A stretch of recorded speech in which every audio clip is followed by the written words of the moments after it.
êtes sur Radio LGB. Retrouvez tout de suite les élèves du club de lecture. Bonjour et bienvenue pour cet nouvel épisode Club de lecture. Aujourd'hui nous accueillons Noah. Bonjour Noah. Bonjour.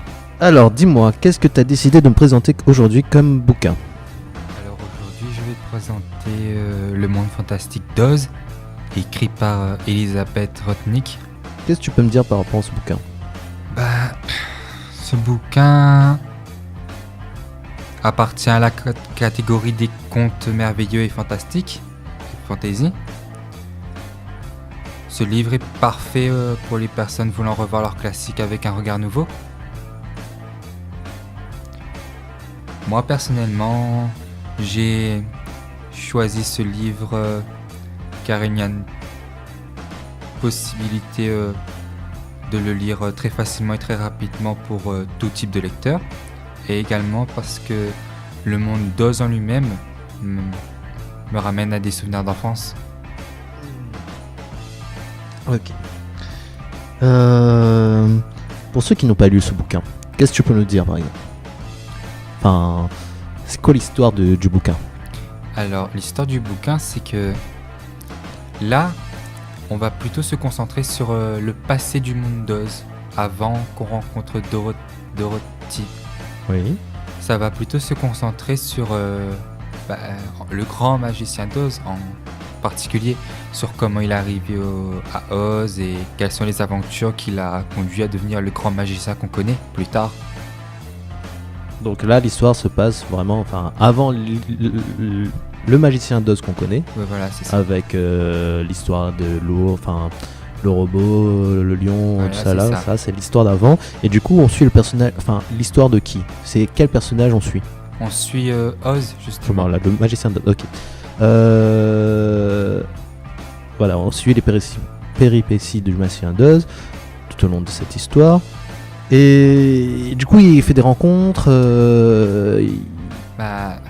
Oui, vu que l'histoire à lui, c'est qu'il rencontre tous les personnages qu'on connaît. C'est la sorcière blanche, il rencontre aussi la méchante sorcière de l'Ouest, toutes les méchants que nous on connaît, mais avant.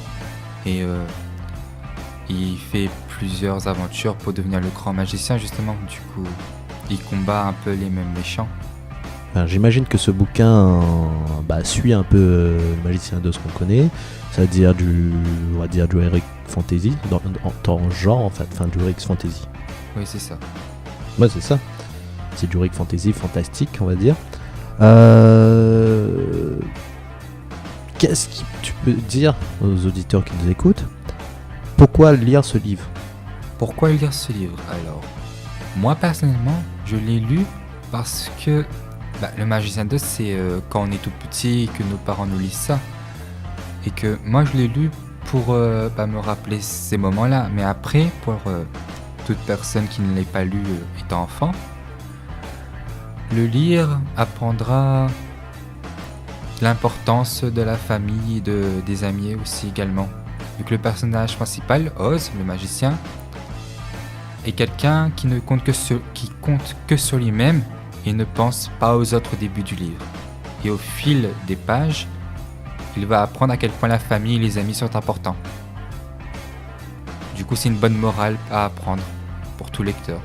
Donc j'imagine en suggestion de livre, la suite, quoi. On va dire ça. Oui. Si on a lu ce livre et qu'on l'a apprécié, du même auteur, il y a 2 livres qui rentrent dans le même thème, Heroic Fantasy et contes classiques. C'est A Frozen Earth et Beauty and the Beast. La Belle et la Bête. C'est ça.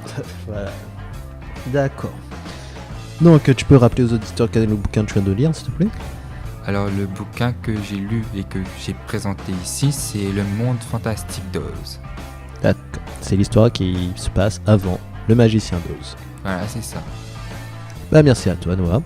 On se dit à une prochaine fois éventuellement. D'accord, merci, à une prochaine fois peut-être. Au revoir. Au revoir.